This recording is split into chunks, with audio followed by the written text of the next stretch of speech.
Welcome, everyone, and thank you for joining us for today's NAC at Home program. My name is Nadine Heidinger, and I'm the Director of Marketing at the National Arts Club. For those of you who are not familiar with the National Arts Club, we are a 501c3 nonprofit based in New York City with a mission to stimulate, foster, and promote public interest in the arts. Annually, we host over 150 free programs to the public, including exhibitions, theatrical and musical performances, lectures, and readings. To find out more about the National Arts Club, you can find us at nationalartsclub.org, or you can find us on Facebook, Instagram, Twitter, and YouTube.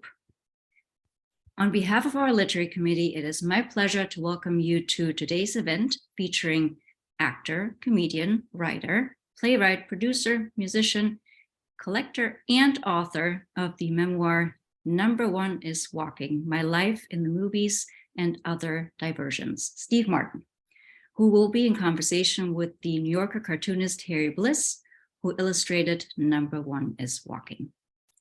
Today's conversation will once again be led by skilled moderator and host Glenn Rauscher. Closed captions will not be available live, but will be available with the recorded event, which will be posted on our YouTube channel tomorrow. And without further ado, I'm going to turn it over to Glenn. Please enjoy the conversation. Nadine, thank you so much. Again, my name is Glenn Rauscher, the host of the Page Turners Reading Series, formerly the Half King Reading Series. A big thank you to the National Arts Club, to Julie and Nadine and Rose for giving me the privilege of being part of these events. It is a cold Wednesday night in New York City, and even if you're watching at home, we know that there's 10,000 different things and places that you could choose to be tonight, and nobody involved with this event takes for granted that you've chosen to be here with us. So thank you very much for that. Your reward is an evening with the authors of Number One is Walking, Steve Martin and Harry Bliss. We do want you to be part of this event. That is, if you would like to pose a question, and I would like to emphasize that we need you to shape your thought in the form of a question. If you can do so, and it's related to the book especially, you can post it in the Q&A section at the bottom of the page. We'll get to a few, but please do note, if I do not get to your question, it is not personal. We will not get to all 177 of my questions either. Books are available tonight from Books on Call NYC, New York's only exclusively offsite bookseller. The page will be in the chat section of tonight's event. All formats are available, and I have to say, with the gift-giving season upon us, this may be the most no-brainer gift that you can get anyone in your whole life. This will provide 100% satisfaction during the season. And please do remember that New York City does have a 2-book minimum law. And now on to our featured authors. Number One is Walking is a book both warm and carefully observant, rooted in a love of people, but acknowledging their peccadillos and foibles, both in the portion related to Steve Martin's long and storied film career, and in the panels that so wonderfully show Harry Bliss's magnificent, richly honed work. It gets right at the essence of the things it explores, reveling in discovery and surprise.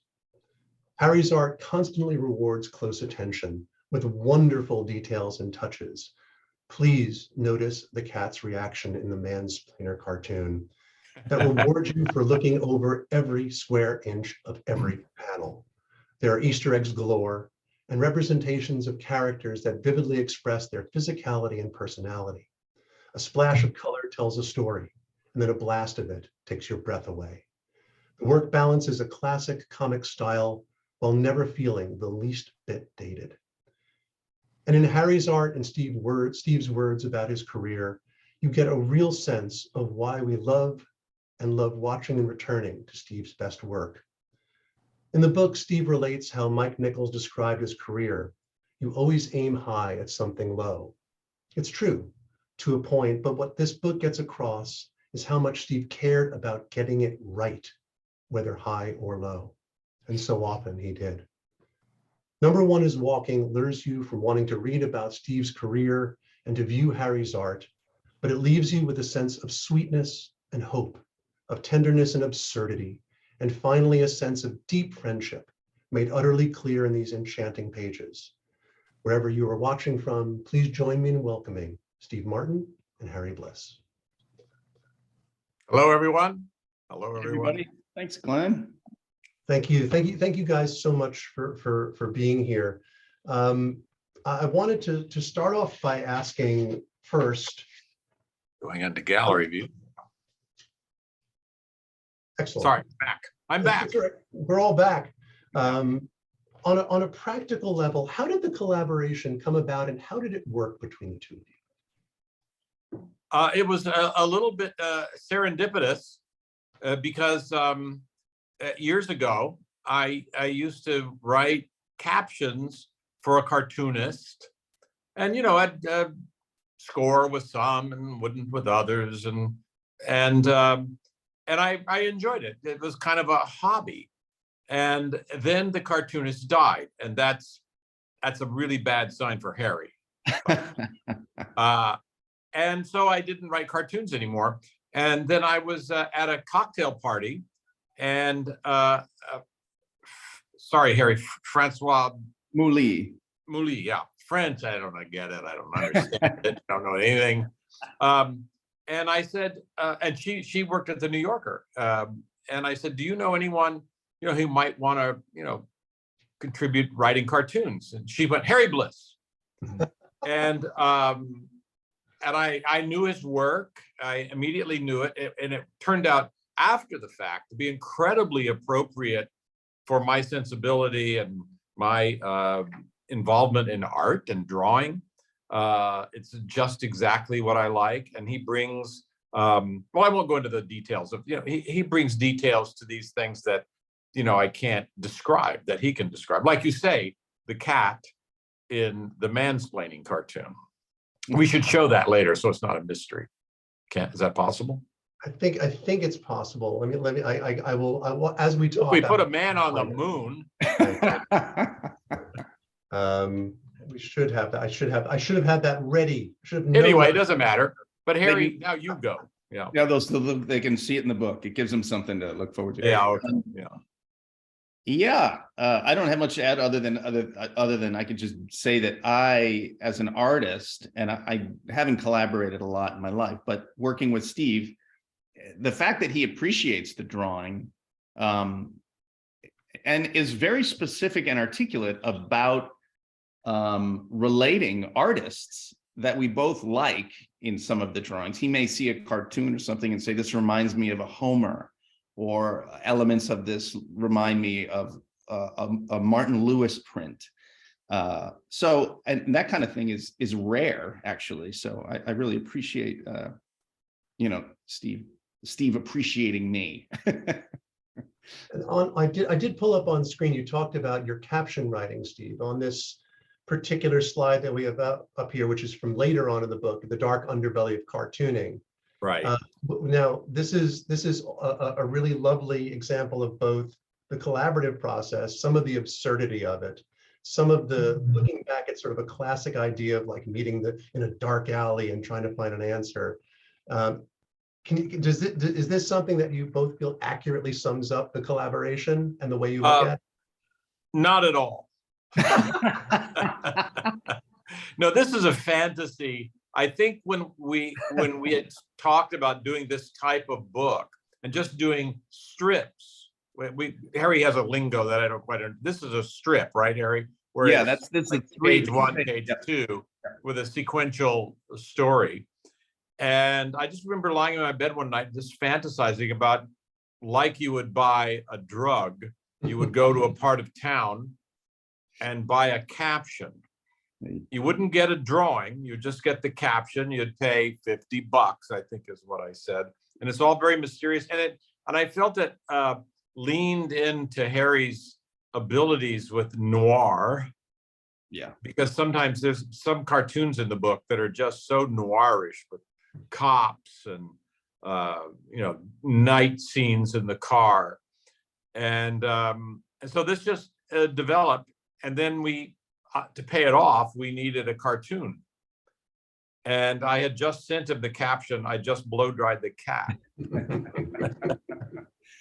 And you see, if you can see that, I don't know how big people's screens are, but I knew that Harry would draw that funny. That was a lot of fun too. And Steve initially sent that to me in an email. It was all written out, sort of, I don't know if there was much direction, a little direction, but Script-like. Yeah. But that was super fun to do. Yeah.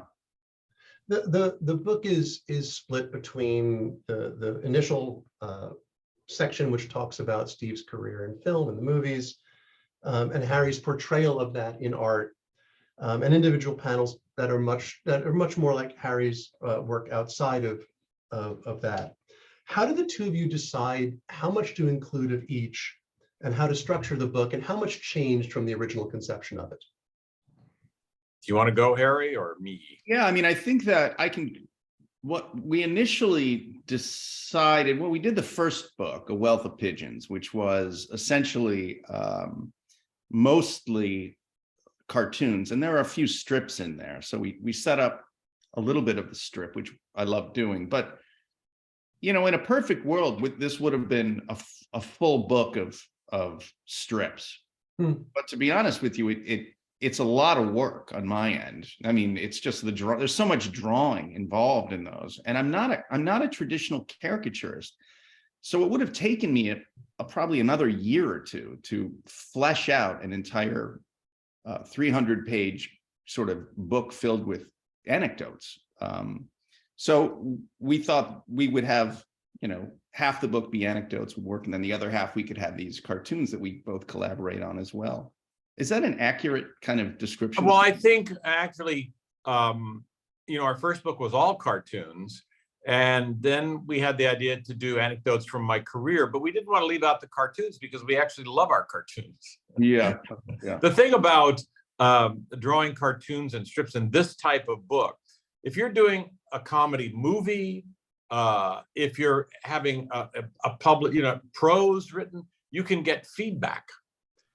You have a test screening, but with cartoons, you don't have any way to test it on multiples of people. It's just what people like, and I've found that cartoons are very personal of what you like and what you don't get, and what strikes you odd or what strikes you funny. So we wanted to include the cartoons, and we wanted to make it like a 50-50 kind of thing, and there it is.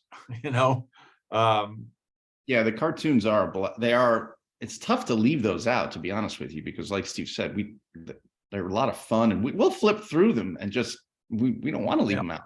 They make us laugh. We love ourselves. Well, yeah, I think one of the things that comes across in the book is that there's a tremendous amount of joy in the book, and that's, I think you can tell. I have someone who said that she really didn't like going to see bands that were on stage. It looked like they were having the worst time in the world, but it comes across on the pages that this is a joyful, even when you're talking about some darker things, a joyful product, and it makes sense that the process was the same. Harry, you mentioned something, and I do want to. I will pull up actually another slide here. I think you can see the caricature slide. Can you talk a little bit about? Sorry, I of course then immediately navigated away from it. Your style is not caricature at all. And is this sort of a comment on that, on your own style? No, this is actually Steve's direction. He wrote this. He set this up in words, and I think I remember, as I normally do, as I get up, because they come in the morning. Sometimes Steve will write very late at night, but I'll wake up and I read this, and it said just what you see, and I laughed out loud. So, and then you execute it. That's great. Yeah, I mean, I wanted that guy's face to look really goofy, like ridiculous old 50s Mad Mag, just a ridiculous, off the And chart. also, Harry has that in another that type of caricature where I'm in one of the anecdotes of my career, where I'm watching myself on the movie for the fifth time, looking at myself, and that's what I see is this grotesque, toothless, idiot. Yeah, I think you said something like, you try looking at yourself for 2 Yeah. hours straight in extreme close up and see what you think. It's an odd experience, because if you're writing a book, you have words. If you're drawing something, you have the drawing. If you're in a movie, it's you. Yeah. It's you that the people don't like. It's not your work. It's not your clothes. It's you. There's it's funny because I think that kind of the forced self-examination. One thing that comes across in the book, and I don't think it's unusual as a theme for actors in comics, is a real mixed element of humility, insecurity, and kind of being unafraid most of the time of looking slightly or more than slightly ridiculous.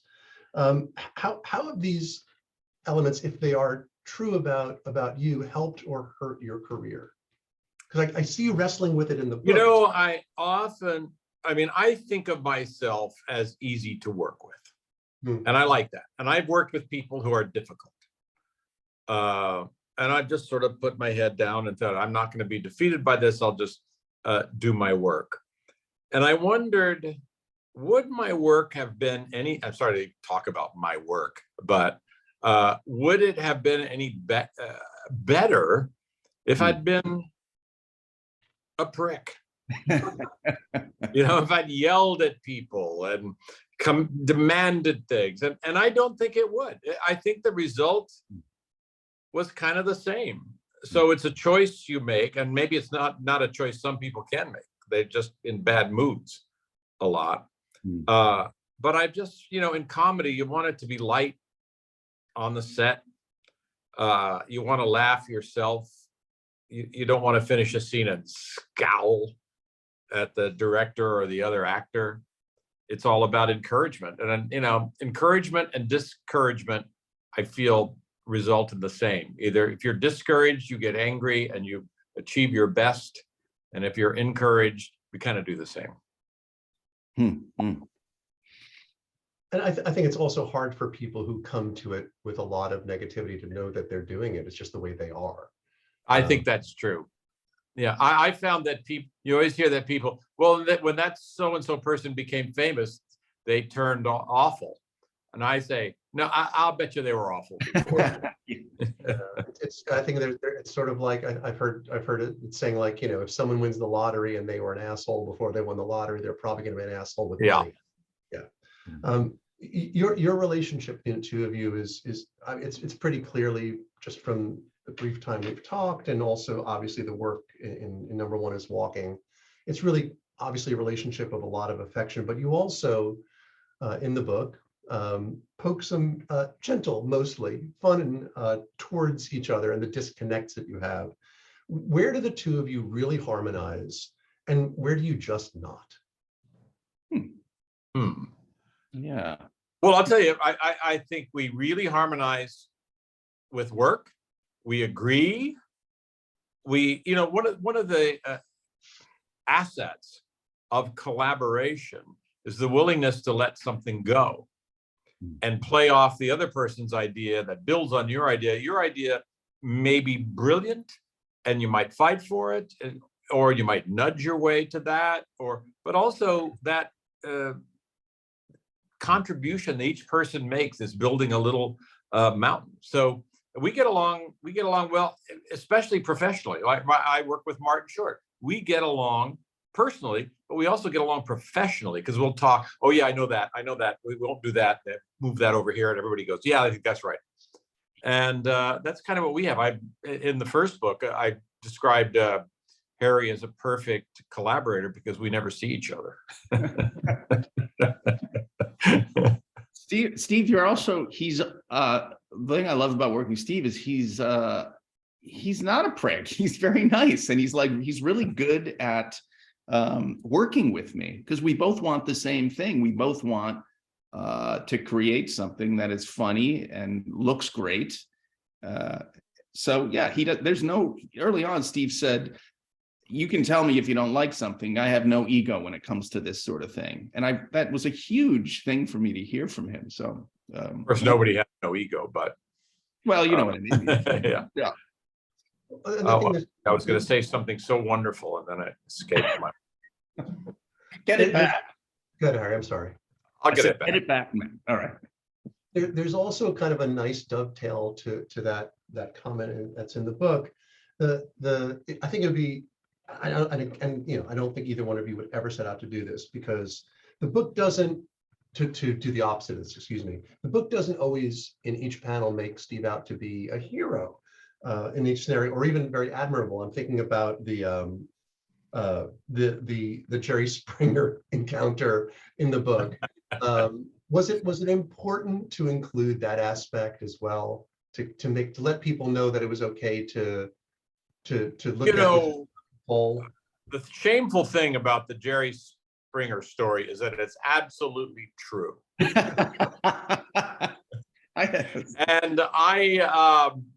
I'll let the people read it in the book, but it's how you're going to stand up for yourself, and then you just don't and say, "Hi, I love your work." Which, there's a rule in show business: just after you've seen someone in a play, you don't go back and say, "Was it a bad night?" You say, "God, that was just the greatest thing." It's just the courtesy. You say, "What'd you think?" And somebody says, "Oh, I loved it." And then you get to say, "No, what'd you really think?" But you never say what you really think on the first, "What'd you think?" Just a courtesy, because you don't know how vulnerable they are at that moment. I loved that particular strip when I read it. Steve sent it. I read it because it's something I've done before. It's when you work yourself up so much, but when the moment happens, when you're presented with that moment, you could just, in a heartbeat, you get nervous or something happens and you just switch it completely, do a 180, or is it a 360? Anyway. I think it's a 180. Yeah. So a question for you, Harry. Other than Steve and Penny, of course, who did you enjoy drawing the most in the book? Of the people in the book, the real people. Well, I love drawing. I'm trying to think, who was my favorite? I love drawing John Candy. I'll answer for you, because your Yeah. drawings of John Candy as a person who acted opposite him, like 2 feet away and looking into his eyes, there is this sweetness. I mean, there's one drawing that has his pain, that has his sweetness. I mean, in the scene, he's pained, but he's also so sweet and kind a person, and it's all there. I don't know how you did that. It's a trick. It can get tricky, but I try. I don't know. I think it's an organic, intuitive sensibility that I have, because sometimes you can't get it from photography. You kind of have to. Well, I'm curious. Life drawing. I have a question for you, because when we start talking about this, you say, "Well, I don't do caricatures. I don't." But what you do is incredibly realistic depictions of people. So why would you, were you distinguishing caricature from portraiture, or were you just being humble? No, I wasn't being humble, because caricature is a very specific thing, and there are people. Al Hirschfeld is a great example, but there's something so good at taking the features of somebody's face, the very distinctive qualities that make that person who they are, and accentuating them or moving them around in such a way.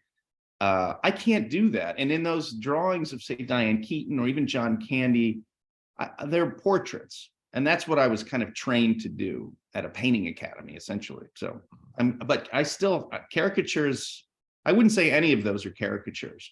Steve, a little bit in the book, because his head's a little bit bigger. And it is true. And that's just the way I draw Steve. Oh, absolutely. I should be the comedy guy. And I also draw myself that way too. And yeah, but it's true. Penny and Steve and myself are the most fun. Yeah, one thing that very much, and as the proud, I was going to say owner, but the proud being owned by of several wonderful cats, how much both of you, it comes across how much both of you love animals. I'd like to talk to each of you to talk a little bit about the magnificent dog Penny, who is really the star of the book. And who really steals the show throughout and is a foil and a friend to both of you. And then perhaps I think one of the panels I showed to someone today that they absolutely melted was the panel about Roger. Oh yeah, sweet. So I'd love to hear from both of you about your love of animals and how important they are to reflect in the work here. Well, my dog, I'll just start just my dog Roger. I had my dog Roger after the divorce and just after my second marriage. So there was this, he was with me in the vacuous, empty period of your life, the 50s. And he was supposed to be a purebred lab, but I think he was so smart that he had to be a mutt, because I could call him on the intercom. I could press the intercom and go, Roger, and then I'd hear footsteps to the far part of the house, running down the hallway, yes, But it was also clear that, I mean, I won't give away the one panel, but like there was something very, very deep in that relationship, and that really comes across how both you wrote about it and how Harry manifested it in the book. It's beautifully drawn. It's a very tender drawing. Harry has the ability to do these like caricatures where the buck teeth and everything, and then just break your heart with the drawing of my old pet dog. Yeah, it's true. And we do relate to dogs similarly. And Penny, sadly, is passed away about a year now. So yeah, but tight bond with the dog, just super. And we used her in the book, and this was Steve's idea, and I love it. Is that if there's an anecdote and Penny will say something like, oh, that director directed Straw Dogs or something. So Penny is kind of cinephile. Penny has these like knowledge about films, and it's this really funny aspect of her personality. But well, also, you get to be succinct in a cartoon, because if I was writing prose, I would say, and then I met with David Z. Goodman, who had written the screenplay for Straw Dogs, and he came over and blah, blah, blah. And all you have to do is show me talking to David Z. Goodman, and Penny goes, oh yeah, he wrote Straw Dogs. And it's so terse and economical. And, it's my theory is I always cite this as the when Harry met Sally moment, where she's in the diner and she's faking an orgasm, and Billy Crystal's looking at her, and we think it's funny, but the laugh comes when they cut to the third person who goes, I'll have what she's having, who comments on the scene. Often I found that in movies where you can say a funny thing and another person says a funny thing, but it's the third person who goes, oh, really? Who gets the laugh. And that's what Penny, she's the oh, really. Yeah, she's a great oh, really. I think anyone who reads the book will like keep looking for the Penny Easter eggs that pop up. Steve, when you the section of the book that talks about your career ends with you saying you made a conscious decision to stop doing movies. Mm-hmm. So I'm going to fold into a question. Wendy Sussman asked a question. When and why did you learn to play the banjo? Do you play any other instruments? And I'd love to know, how important was finding an outlet like creating music with the Steep Canyon Rangers to making the transition out of making movies okay, sort of in your well, I started playing the banjo when I was 16, and only because I fell in love with it. There was a folk music craze sweeping the nation, the Kingston Trio, all these acts, and I just loved the sound of the banjo. And then I discovered that it was actually quite a melancholy instrument, and it had a lot of range, it had a lot of excitement, it had a lot of sadness, it had a lot of American history too. But I just kept it. I played it in my comedy act. And then and this, I'm gonna have to abbreviate the story, but I thought, I love the banjo so much. Maybe I'll do a little album of like songs I love, a compilation, other people. And then I just said, hey, I've written songs through the years. I have enough for a record. I thought I'd just do it for fun. And so I went to my agent and we made this record. I'd written all the songs and I knew the Steep Canyon Rangers is the only band I knew. So let's do it. Turned out to be incredibly lucky. And I said to my agent, and he said, he says, where are you going to go on tour? I said, what do you mean go on tour? And he said, well, you have to go on tour to promote your record. I said, you do? I said, I haven't been on tour for 25 years. Said, well, that's what you got to do. I thought, okay. And then I asked a friend of mine, I said, I don't know, do I just go out there and play the songs? He said, oh, you better be funny or people are going to be unhappy. Oh my God, I'm in this again. And it just, it's always an incremental build. You do a show, and then the next night you tweak it a little bit, and you tweak it, and there you go.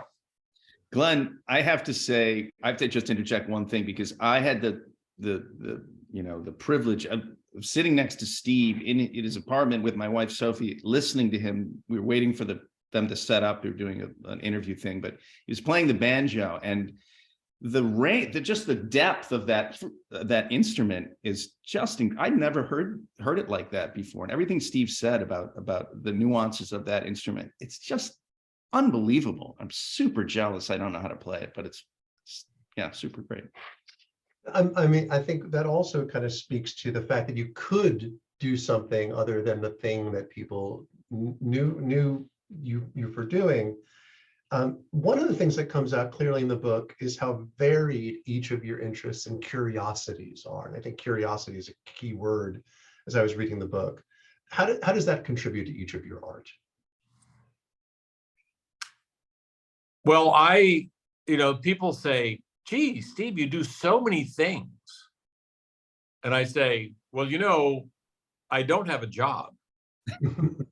I just wake up and there's a whole day. And if I'm doing a movie, that's what I'm doing. But otherwise, that was another thing about developing interest, the idea of waiting for scripts to come under the door. You'd have 2 years of emptiness and loneliness in your work. And so you just naturally gravitate. I have the worst, we'll call it CV, magician, juggler, banjo player. And that's pretty much it. A career out of, you go, Harry. Well, the curiosity, Glenn, that's just exactly, you nailed it for me. That's it. I mean, I wake up the same thing. It just so happens that my interests, the woods, New Hampshire, making people laugh, drawing in a specific way, collecting art, everything that I love finds its way into my cartooning. So somehow over the past 58 years, I've managed to find curiosity and all the things that I'm curious about, they manifest in my art. And that's amazing to me. And also I'll say, as a writer, I always think of in the book, I'm the writer and Harry is the director, the cinematographer, the costumer, the makeup artist, the, casting person. I can write, they're in a museum and there's a Monet on the wall and he can draw a Monet or he can draw a Rembrandt or a Mondrian. There's not a lot of people who can do that. It's a great sense of freedom as a writer. Most people with a ruler can draw a Mondrian. I bet that's not correct. Mondrian would not like you to say that. You're probably selling yourself slightly short.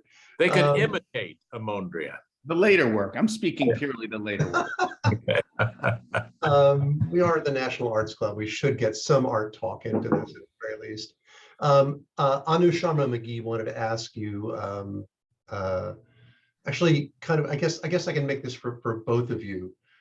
She wrote, Steve, you're obviously great, but Harry, is there someone else that you've said, if that person was open to a collaboration on a book, I would really dig doing that? Not really. I work alone and I like it that way. So I'm not adverse to collaborating. I mean, you know, if somebody has a good idea and it's funny, I'm open to it. But my wife has written at least 10 gags over the past 20 years. A couple I sold to Playboy. So I don't. So she's pretty prolific. Yeah. But no, I don't. I wasn't looking to collaborate. But and like I said earlier, Steve's great. He's great because, you know, there's a. Well, I'll just add, you know, the idea when I stepped back, and you know, I just wrote Harry and said, you know, would you like to, you know, write some cartoons together? But if someone had written me and they said, oh, by the way, you know, Joe Smith wants to send you, you know, comedy ideas for a book, I would go, I really no, I don't, you know. So it's a miracle that it kind of worked out, because then I started to appreciate Harry's, perceived initial resistance to somebody. I don't care who it is, you know. Maybe Bruegel. There you go. Dostoevsky. There you go. One of the lovely things about the panels in the End Other Diversions section is a real palpable sense of absurdity through the whole thing. I get the feeling that's something that the two of you are both very attuned to. Would you say that's correct? When you say that, are you referring to something in particular or just the general feeling? The general feeling of it. I mean, there is a real sense, like, for instance, I could just think off the top of my head, you mentioned the noir, where there is a request to exchange positions inside a car when cops show up. And that's again, kind of twisting a classic situation like this, but that's where it becomes hilarious. Well, we should mention that one of them is a dog. I didn't want to. I thought you didn't notice. Well, I thought you were talking about the last page in the book. That is a drawing that said, you know, based on the premise that some people get cartoons immediately or don't like them or do like them or find something. And they said, did you find this funny? Did you find it puzzling? Did you find this and this? And you would check the box, and then there was Harry had drawn a button, and you'd say, press send. Now, I have done that with newspaper. I've been reading the newspaper, and I'd start to go, oh, it's a newspaper, or change the page, or scroll. And that's actually happened to me just like for a split second. So that's what I thought about the surrealism that you were talking about. Or the absurdity. Yeah. Absurdity, because I think that really comes through on that particular section. That cartoon really made me laugh when he. Which one? Did I send you that? I think I sent you the drawing. It's got the cop, a guy, very film noir. You're looking through the windshield, dog person, and the guy's talking to the dog. Yeah, and Steve sent that caption back, and it was. Well, we'll set it up. You're inside a car, and Harry has this. He can draw very dark, outlined. There's one of my favorite cartoons where there's an attractive woman and an attractive guy, but they're drawn in sort of a beautiful, thick lines. They only exist in drawings. And the caption is, what attracted you two to each other?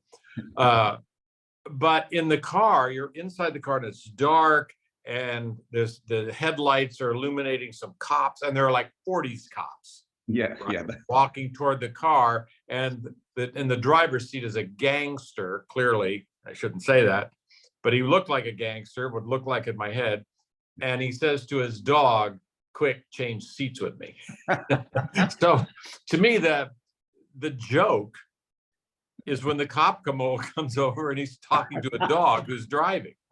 That should have been that could have been a sequential strip. But I like that. What makes it funny to me is what you imagine coming next. I think one of that's funny. Yeah, that's one of the gifts of the single panel pieces is that it does make you think about what's going to happen next in so many cases, even from something that's not necessarily the one with the baby speaking to the thinking. That's a true thing. That's hardly a cartoon. Yeah, and that's something. Do you have that one? Do you have that one to show our Yeah, actually, I do. Let me go ahead and share that one, because actually that is one also references one that Easier to read single panels on the screen. Oh yeah, there it is on the right. Yeah. Yeah.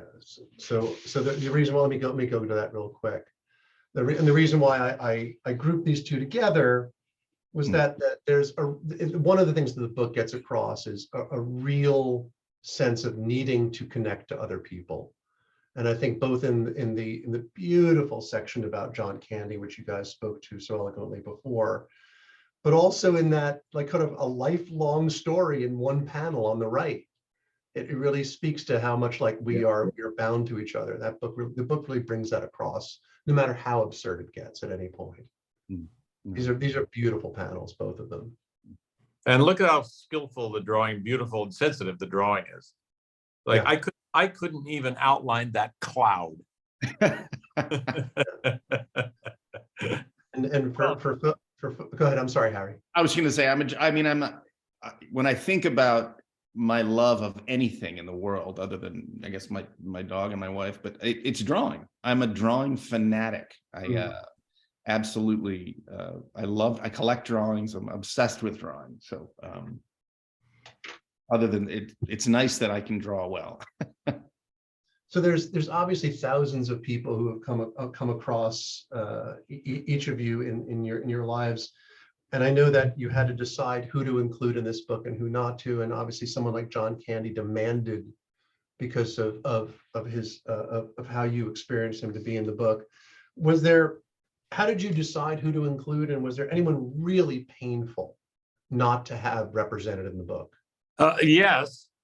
First of all, the misconception is that you have these thousands of stories that you select one and select another and select another. No, you have so many stories, that a few stories that come into your mind. And some movies I didn't have a story. Yeah. There was nothing to tell except, yeah, I did this movie and it was fun. And that's why I never did a prose version of my movie career, because I thought, the comedy career, which I did, Born Standing Up, has a beginning, middle, and end. I started, I learned it, I finished it. But the movie career is just kind of ongoing. And so what it is anecdotes. And I thought, I just don't want to tell anecdotes, until I found this form that Harry contributes to, where you don't have to set up everything. You don't have to say it's 1980, because the car on the street tells you it's 1980. So you tell the stories that you remember. And then, of course, as you start remembering them, you remember more and more. And then some of them are not tellable. Right. Only because you don't want to insult someone you worked with, or it's inappropriate, that sort of thing. And by the way, nothing that I kept out. I worked with great people. There was nothing to be ashamed of. They're just not appropriate for, a book. I heard them and they're hilarious. Michael Caine told me stories that I still double over laughing. He does make it into the book. Yeah, he does. Yeah, he's a great guy. I know that our time is extremely short. I do just want to, first of all, again, why did you check my birthday? I do want to thank everybody for tuning in. I want to take one more question from Frederick Park, which I think is this book's spirit may be part of the answer. He says, before leaving, may either or both of you speak to the role of the artist in times of crisis, such as where we are right now in our country and in the world. Harry? Well, it's for me personally, it's all I've got. It saves me. Art saved my life. And it saved me when I was a kid and I was going in a iffy direction. It kept me from getting in a lot of trouble, and now it saves me as well. So, and to put it out there and to have people respond to it positively, or to spread some great drawing and some kindness and humanity, I think. Well, and I'll answer mine. I have a friend, Eric Fischel, who's a fantastic artist, married to another fantastic artist, April Gornick. And it was right after 9/11. And it was a couple of years after. And he said, depending on the type of artist, if you're a writer, you respond. If you're a journalist, you respond the next day. If you're a prose writer, you might respond in a year. He says visual arts are slower to respond. So I think it's not direct. It has to be interpreted somehow, and the event has to settle in to the consciousness. And then Eric did a misunderstood. It was a beautiful sculpture called Falling Woman, and a sort of New York Post critic said, "Oh, this is horrible," but it was actually quite sensitive and moving. So it takes time to understand these things, but I think didactic work does not land as well as joyful work. And maybe that's what the visual arts can bring. Is you get great commentary from a Kerry James Marshall painting, but it's disguised in a scene of great jubilance, these scenes. So, there's no answer. But I think maybe for comedians, it's about relief and maybe giving a laugh here and there. It doesn't solve the problem.